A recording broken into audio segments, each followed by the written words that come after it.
Hi, welcome to Outlook. I'm Asya Fouks, and this is Astrid King. So do you want me in cans? No, you're fine. Okay. It sounds like you know what you're doing. So Well, I guess so. I don't cans, know. yeah. It's Yeah. like you know the lingo. The lingo. Yeah. Yeah. Astrid is in a studio in London with me. She seems very at home, and we'll get to why in a moment.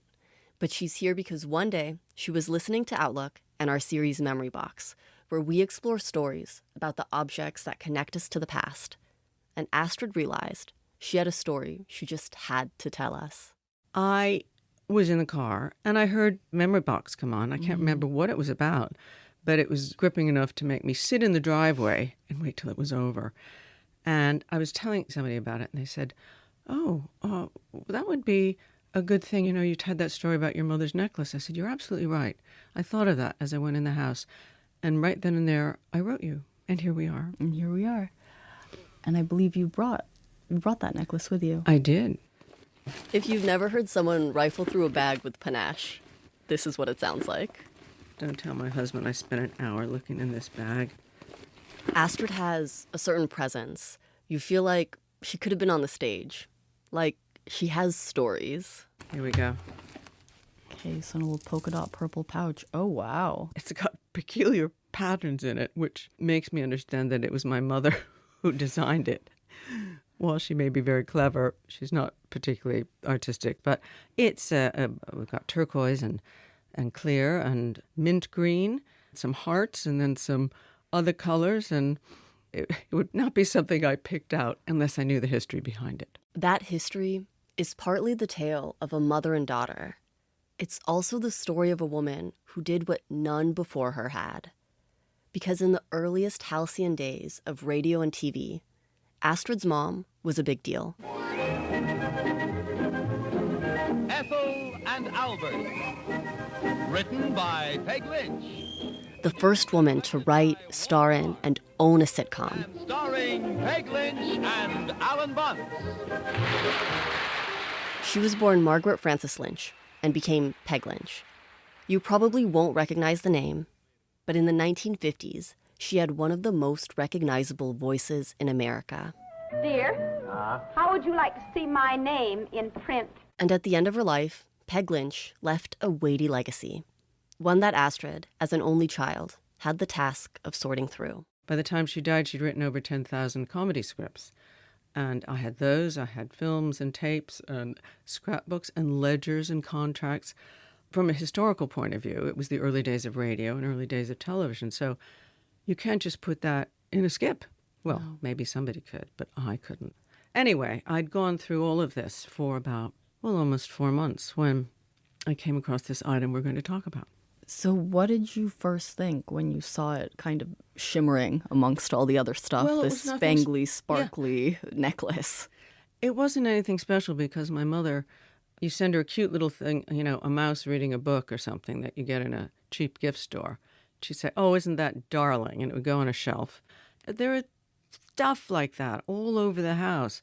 It didn't even register because I had so many things more important to do. It was one item in a house full of a million absolutely. items. It didn't even sparkle that I could see, or I didn't care. So it really wasn't until I'd done all the other rooms and I was getting down to the final stretch. And I looked at it and I thought, well, what the heck is this anyways? So I thought I better just check. So I took it around the corner into the kitchen where I was still employing my mother's secretary and a helper. And I said, okay, what's this? Does anybody know? Is this yours? And they both looked up in surprise and said, why, it's yours. I said, this is not mine. I've never seen this before. Oh, it is. It is. Your mother made it for you. We've been at the counter sitting here. She had us doing it for weeks, months maybe, and she'd decide on a pattern, and then she didn't like it, and we had to start again and unstring it and go into town to get more lavender. And now I'm thinking, oh, my mother really lost it in the end. Poor Peg. She said she didn't give it to you. I said, no. She said, oh, yes, it's to replace the one you lost. I've never lost anything like this in my entire, and if I did, I'd remember it. And Bonnie insisted. She said, yes, when you were little, your necklace of tears.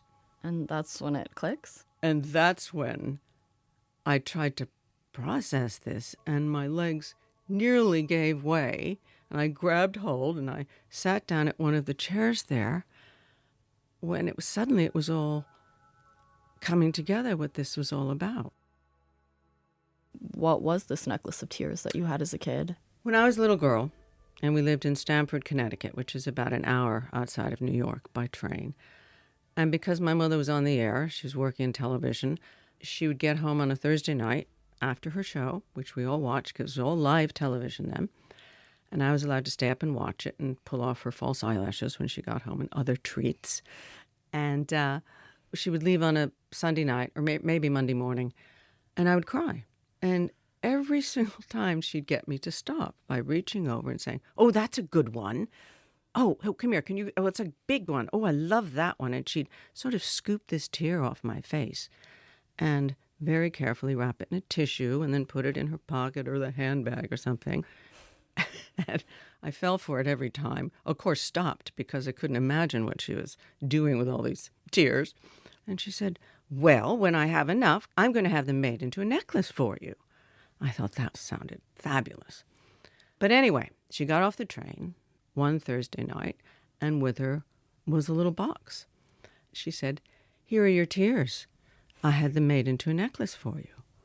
And it was a little strand for a child, like pearls, but you could see through them.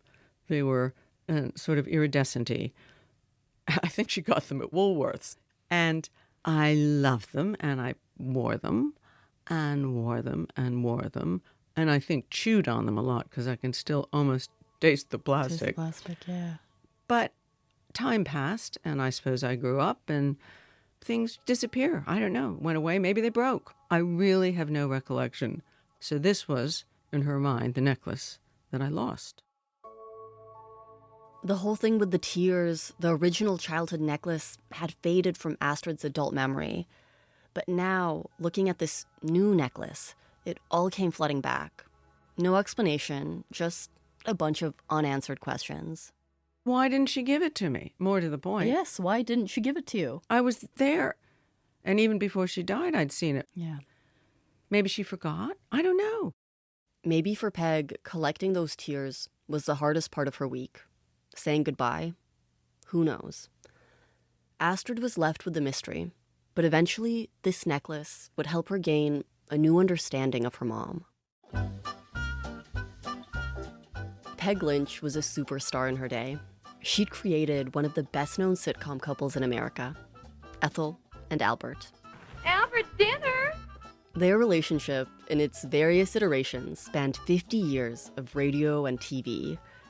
The Alberts came and went, but Astrid's mother always played Ethel, and she wrote each and every script. It started in 1938 through various small-town radio stations in the States, and eventually she got to New York, 1944, and then got onto television, and then on the strength of the popularity, she was given her own half hour, which was right up there with I Love Lucy and all the ones we've heard about. But the reason we haven't heard about it is because she did what no other woman did, is that she owned her show, and she retained the copyright until she died. As a result, no network ever got its hands on the show. So it couldn't go into syndication. That's right. It went into her cupboards, which is what she left me to assess and find a home for. And, I mean, what was domestic life like with a mother like this? Well, it was fun. I think it was fun. I had a wonderful childhood. I think she worried. She's often said, "I never would have left you with a stranger. I would have given up a career if I'd had to leave you with a babysitter." But because she had her mother as a nurse, my great aunt, her aunt, who was a bookkeeper, accountant, who did all the accounts and did all the fan mail. I mean, 10,000 letters were coming in every week, that sort of thing. Every week to the house. Yeah, Not to the to an apartment in New York. Yeah. That was on one occasion, but she used to get thousands and thousands. And she answered every single one. And she went every week, Monday to Thursday. Yeah. And then came she back wrote- to spend yeah. weekends at home. Weekends at home. And if the door was shut to her writing room, it wouldn't occur to me to have gone in, even at 5. You know, you just didn't. The door was shut. Mommy was writing a script. The only people who interrupted with her mother, you know, would say, she said, "What is it, Mother?" Oh, now do you want lamb chops or pork chops for dinner? Whatever. Anything's fine. Pork. Door would shut. Lamb chops look better. Okay, fine. Lamb, whatever. Supported by her mother Clara and her Aunt Helen, Peg was able to lead a life that was far from conventional.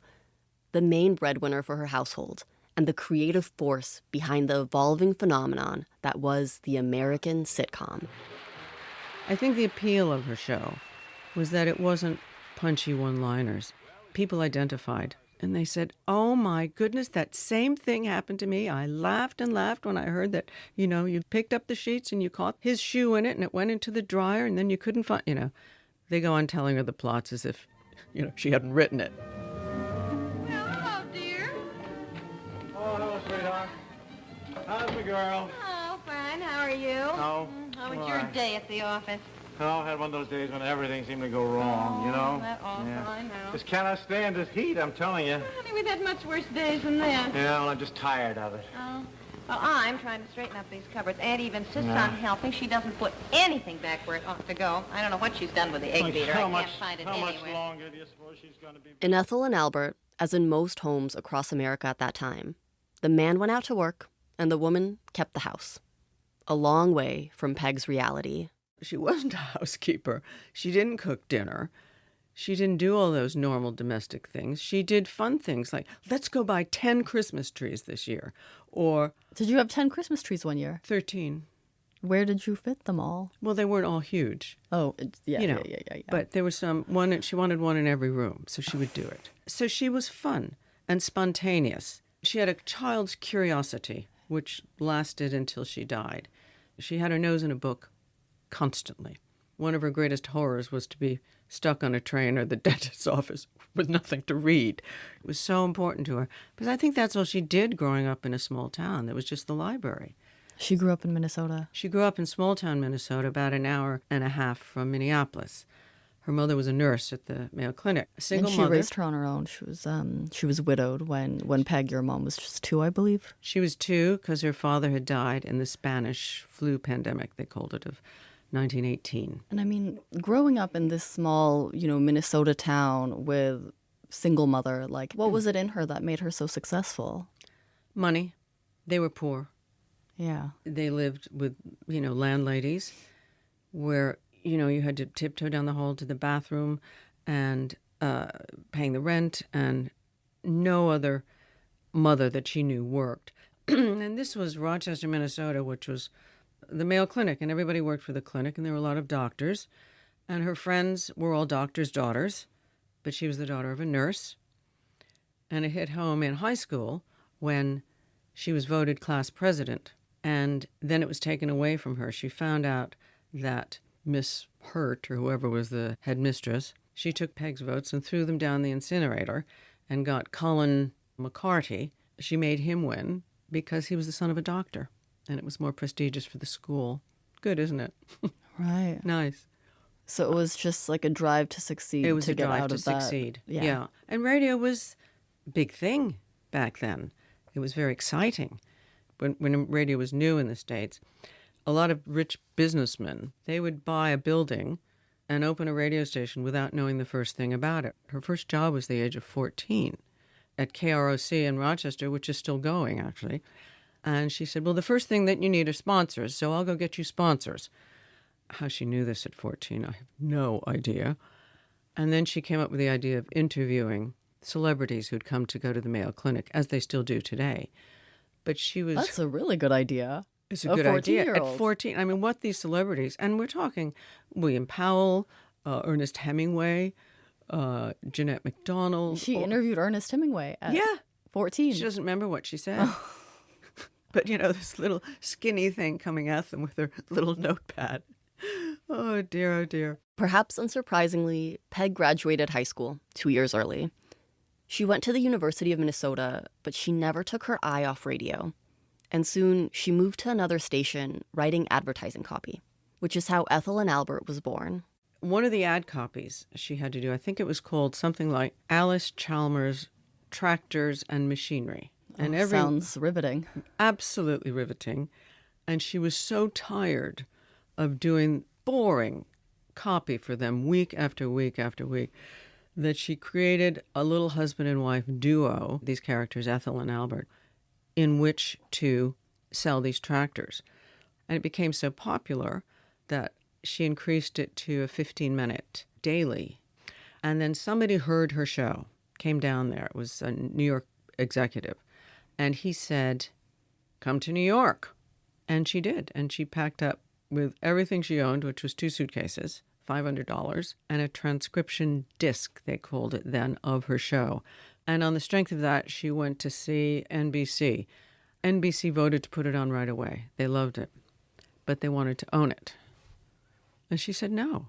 I mean, imagine having the guts at whatever she was, 20-something. Yeah, small town girl from Minnesota. And she said, well, no, it's all I have. And she turned them down. And nobody could believe that she did this. But she did. And it was that same day. She just got an apartment. Didn't know what she was going to tell her mother because she just turned down a job. She's got a much too expensive apartment. But she got in there and there was a telegram. And she opened it up and said, I hear you have a show that I might be interested in. Please call me. Sincerely yours, Phil Carlin, ABC Radio. He was the head of ABC. And ABC was just what they wanted. And she was allowed to keep ownership of the show. Keeping ownership was pretty unprecedented, but Peg also wanted to star in it. And before long, she found her most enduring Albert, of 24 years, a soap actor named Alan Bunce. Here she is, discovering him. We auditioned, and I picked Alan. Nobody else wanted him. He overdid it terribly. I can't remember what the script was, but you can always calm somebody down. Peg knew exactly what she wanted. It was entirely her show, but the pace was relentless. You're writing a live half-hour comedy. You're getting up at 4 a.m, and you got to have a script done by noon, and then you're rehearsing that week's show. You're writing the next week, rehearsing this week's, and trying to get the idea for the third week, all by yourself. Do you think she was surprised by the level of success she reached? Yes, very much so. That's not what she'd set out to do. She wasn't like, I'm going to take think over the world. Somebody once asked her, why'd you pick those names, Ethel and Albert? She said, I have no idea. If I'd known I was going to be using it for the next 70 years, I think I would have given it more thought. And how much a part of her, her life as a writer and an actress were you? I mean, did you ever go on set? I used to go to her show a lot. Yeah. It was very exciting. You'd get on the train to New York and go to the rehearsal. Albert, honey, where are you? Fun dinner with Mama, and the show. And the commercials for the show were done live. And I think that was probably my favorite, watching the live commercials. Well, as you can see, our stars have made an important discovery because they're drinking Instant Maxwell House, the amazing coffee discovery. Was your mom the sort of only career mom in your circle of friends? Were the rest of them housewives? Yes, the rest were housewives. We were sort of caught between the private school group with the old money and the, daughters of the American Revolution and the Mayflower bit, and the normal public schoolers. And I went to state school, there was no question. But because of who she was, the rich people in town felt that she needed, we should include her in our functions in these endless, what she thought were rather boring So they kind of wanted to suck up to her. A little bit, yeah. And I remember one woman saying to her, and do you ride? And my mother said, ride what? With the same care and attention to detail that she brought to her scripts, Peg crafted an idyllic childhood for Astrid. She formed what she called the Playhouse Club for me. The house in Connecticut was a former dairy farm, so there were lots of buildings, and she converted one to a playhouse, and there was a pool, deprived childhood here. But as an only child, 10 little girls would come over, 9 to 5, all throughout the summer.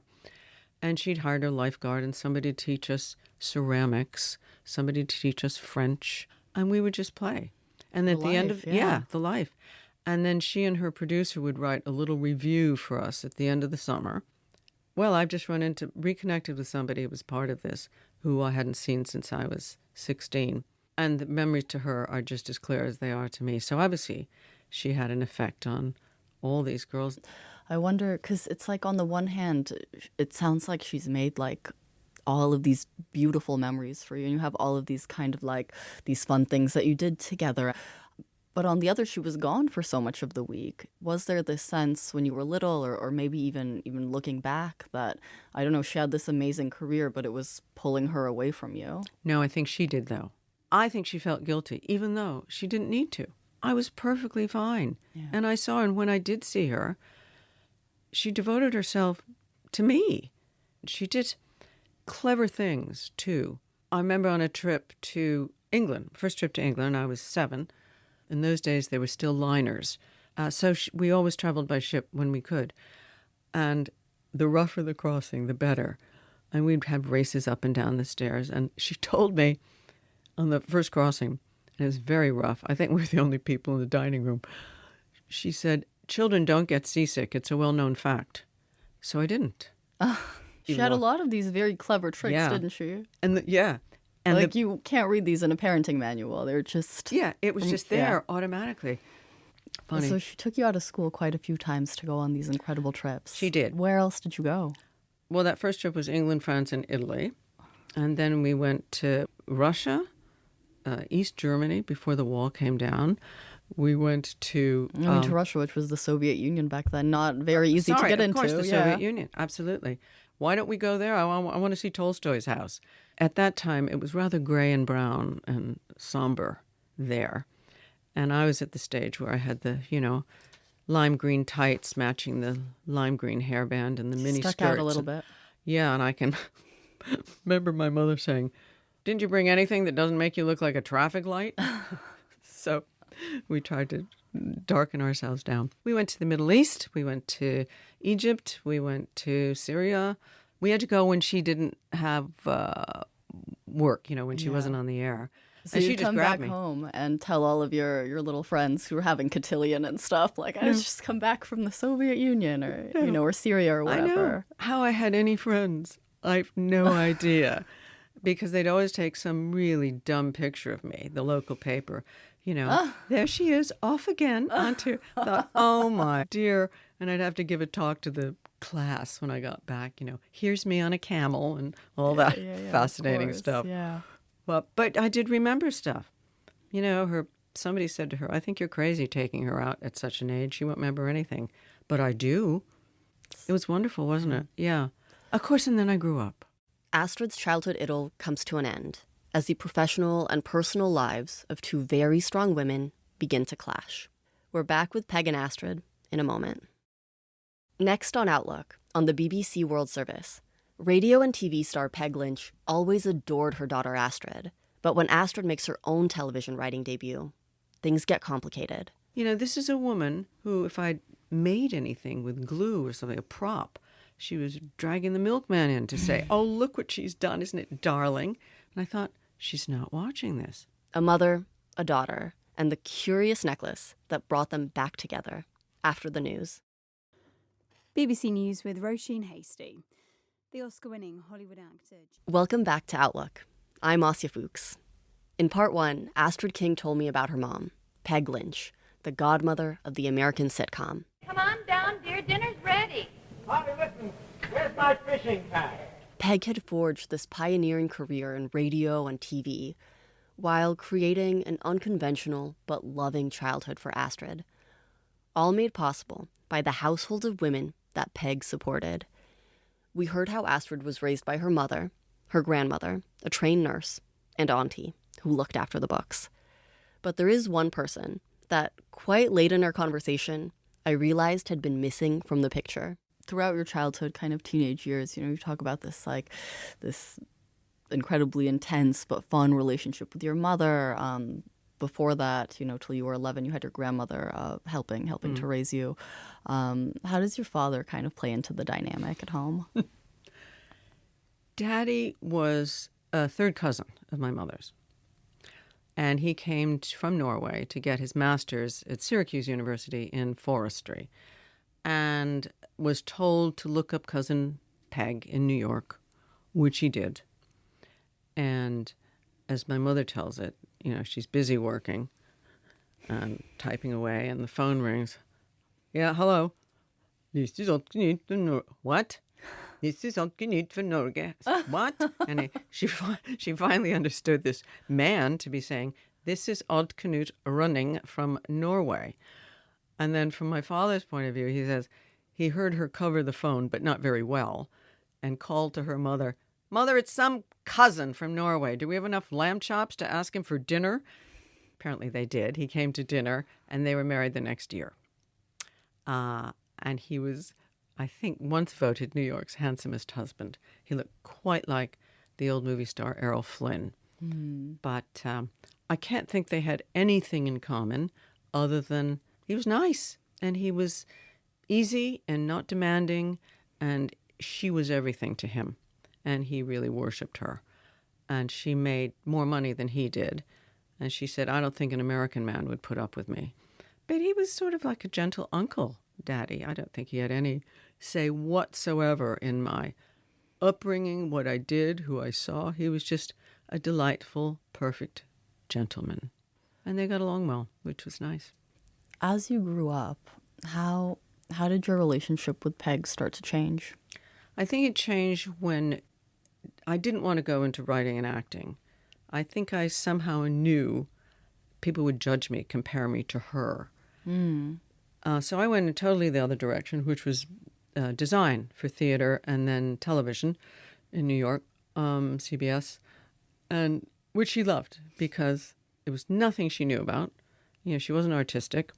I mean, the decor combinations in this house that I was shuffling would just defy the imagination. Oh, give us a sense then. Well, she wanted a red office, so she had a red office with Florentine furniture.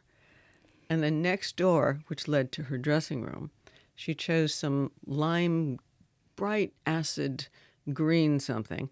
And of course, by the time I was working as a backstage in theater and decor, I was very critical. I said, are you sure you want that color? Yes, why? I said, well, juxtaposed, honestly. So we tended to clash quite a bit. And I think as she got older, she was mad at herself because she voluntarily got out of the business, really. You know, people say, Peg, why did you retire? She said, I was tired. At what point did she stop working? She was about late 50s, I would say. But of course, then she went on to, So would that have been the 1970s? Yeah. Yeah. Yeah. And she was tired, that was the reason. Well, she said that. Yeah. I don't know. I don't really, that's the mystery of the family. We don't quite know why she did stop. I think she lost confidence. Times changed. Maybe the humor wasn't the same. I don't know, except it still resonates today. And then she got started doing all these old-time radio and television conventions around the States. And from then on, she was away to the races for the next 20 years. She did her last performance at 95. Wow. And her timing was still as spot on as it ever was. And she was feted at these conventions and worshipped. And they still are in touch with me, lots of these fans, to this day. And so that was lovely. And I think she needed that because, you know, well, I think as a daughter, one gets critical. And of course, I didn't just criticize the decor. I'd say, that's the blouse you're wearing? You know, or something. I'd say, but it's got food down the front. Or, well, why don't you wear this? Leave me alone. And I said, okay. And so there was always a power play, whether she was at my house or I was at her house. Where do you think that came from? From this sort of like kind of beautiful, innocent relationship you'd had growing up? Yeah, I don't know. I think I realized that I knew more than she did about certain things, such as running a house. Because she'd never done it. She'd written about it brilliantly. And even when she started having to do it, it was never brilliant because she was always getting sidetracked and ending up reading something on the couch. She's the world's greatest procrastinator, and I'm just the opposite. I got lists coming out of my ears, and if it's not on the list and I've done it, I write it on the list so I can cross it off, you know. And she's not like that. And I think actually that's possibly at the heart of it. But there became over the years about 7 or 8 taboo subjects that she just we did not see eye to eye on, and we knew we should never get there. And yet, one of us always managed to sort of inch our way towards it. And there would be this enormous row where my father would head upstairs, the dogs would be shaking, my husband would go out the front door and take a swim. And then it would be over just as instantly, like if somebody had doused the fire, because it could completely change. She'd say, and you never... I say, oh, listen, that reminds me. Should I take out that chicken parmigiana from the freezer, or do you want to have the leftover pot roast? She said, oh, well, let's do the pot roast. And then we were fine. And, she said to me, when you're in a good mood... I said, is that rare? She said, well, occasionally. When you're in a good mood, there's nobody I'd rather be with. And I said, well, that's the same. I feel the same way. You mentioned that, you kind of always felt like you needed to stay away from writing, and you took kind of a different path, set design. But there was a time in your life when you did try your hand at it. What was your mom's response? My mother's response was extraordinary and terribly surprising. It was a show I'd written here. It was a half hour for Maureen Lipman. She is a good friend. And her then husband, Jack Rosenthal, sadly no longer with us, wonderful writer. He was directing. Maureen was playing the lead. It was 6 different characters she was playing, and she liked a script that I wrote, and she wanted to do it. And I was thrilled and excited. My husband, who's a composer, he wrote the music, the theme tune for the whole series. So it was sort of a family affair. And they were all, the Rosenthals were coming for Christmas in Massachusetts with us. And this was the final present. And my mother said, oh, great, thank you. And she set it on the window ledge in the living room instead of inserting it in the video machine. And we thought, oh. I said, the tape, she just put it. You just set it down on the window ledge. Yeah, the VHS cassette. She said, oh, let's do that after dinner. And the next day happened, and the next day. And then the Rosenthals left, and I'm watching this video cassette, and nothing's happening. I'm just watching it sit on the ledge. Dust. And I put hairs on it to see if it was moved. This is a woman who, if I'd made anything with glue or something, a prop, she was dragging the milkman in to say, oh, look what she's done, isn't it darling? And I thought, she's not watching this. 6 weeks went on, until finally one of those taboo subjects arose. And I said, and another thing, you never watched my show, from Maureen's series. She said, what do you mean? I said, that we gave you for Christmas. She said, I didn't. I said, no. She said, well, I didn't want to watch it in front of people. I said, well, we're all involved. We've seen it 12 times each. I want to watch it in private. I said, we've got a video recorder in your bedroom.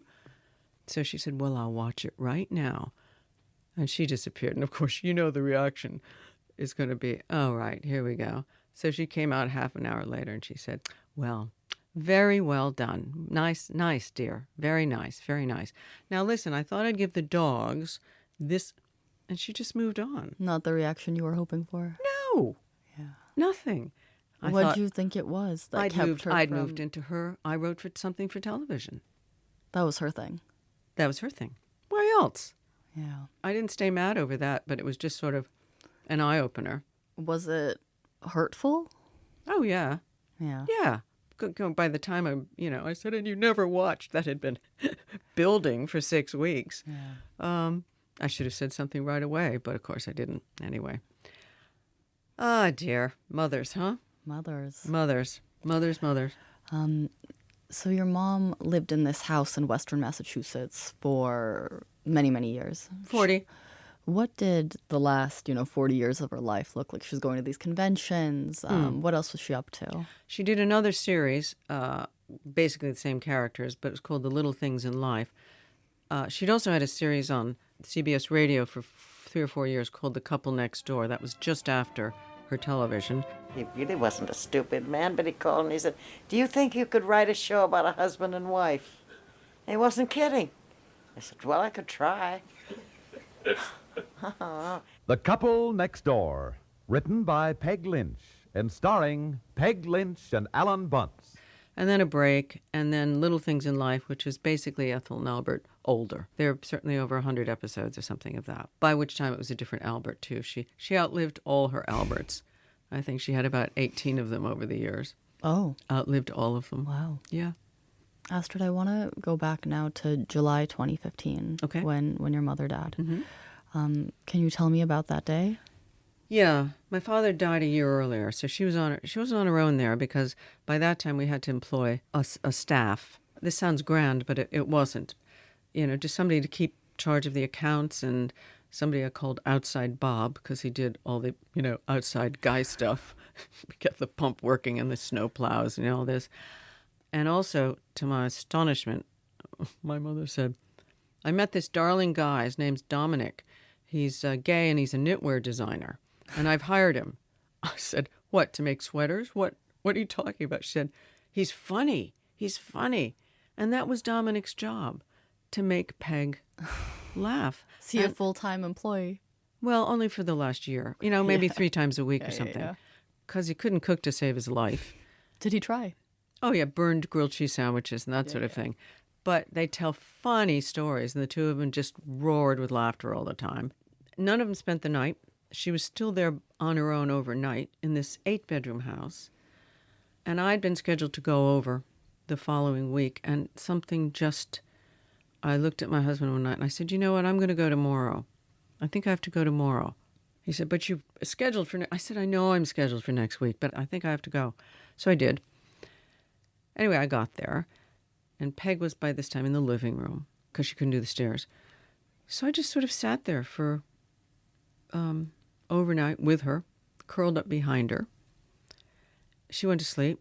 I went to sleep. And the next day, I took up my position again. And first what happened is she had asked if I would play my husband's audio version of his memoirs that I'd ghosted. It hadn't come out yet, but I'd given her the tapes. And I said, now? She said, yeah, I want to hear that. It's funny. I want to hear that chapter. So I played that, and I remember she reached back and grabbed my arm, and she said, I don't have to worry about you anymore. It's good. I don't have to worry about you anymore. I thought, oh, and it's like, all of my however many years, just whatever I'd been working for, trying to get your mother's approval. Yeah. And this was something you'd written. You'd ghostwritten your husband's. I ghosted it, yeah. But it's his stories, and I tell it in his voice and stuff. So, but I thought, oh, she's proud of me. Yeah. Good. And it isn't because of some, little thing I made for the stage. This is writing. So I'm sitting there behind her and holding her, sort of like cradled. And she asked me, she hadn't spoken for a while, and then she said, is my toilet upstairs leaking down again? Which we were under. I said, no, I don't think so. No. And she said, well, why is it raining in the living room?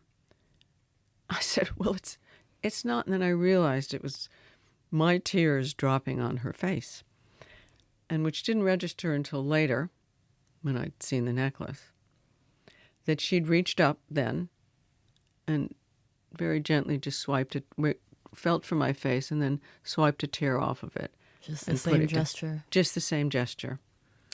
And, so I think I probably did cry then, but I didn't make the connection with the necklace at all until 4 months later, when there it was. And she didn't mention it then? No, never. Nothing. Why'd you think at the very end it was important for her to make it? Not a clue. Not a clue. My mother, the big enigma, the talented enigma. I have no idea. No idea. Like a return to the past. Those maybe. Early blissful days. Little girl. Yeah, my little girl. She said, I always wanted a girl. I don't know what I would have done with a boy. I don't know how boys think at all. And it's here in front of us now, right? It is. Spangly. This spangly, yeah. And I, one of them here, I like to think, well, maybe this is that last one that she caught from me. This little heart that's glowing just that little bit brighter than the others. Amongst all the demands, the clutter to be sorted, the practicalities to be considered after her mother's death, the necklace that Peg made and left for Astrid to find would catapult her back to those early days. The uncomplicated love of a mother for her daughter. One last trick to take away the tears. I've worn it a few times. Of course, people have said, what is that? It's not the most... Just to dinner at home? to the pub, out to Yeah. dinner, something like that. I think when I first got home, I did wear it. But What I does should it wear it feel more. to- I'll wear it home. I'll wear it home today. These days, Peg's life is very much a part of Astrid's. She's taken on the huge task of preserving her mother's work and legacy. There's a Peg Lynch website, a YouTube channel, and an ambitious project to digitize her work. I don't know why this has become my mission in life. It certainly, if you'd asked me 10 years ago, are you going to promote your mother's, work and everything about it? I thought, what, are you kidding? No, but it's too good not to. I think that's it. Yeah. And just was too good. And I thought it can't just sit in a box somewhere. It's got to be, we've got to do this. My thanks to Astrid King, wishing her luck getting through the rest of those boxes and bringing Peg Lynch back into the light. If hearing Astrid talk about the necklace has reminded you of an object for the Outlook memory box, we want to hear it. Email us on outlook@bbc.com. I'm Asya Fouks. The producer today was Helen Fitzhenry. Thanks for listening.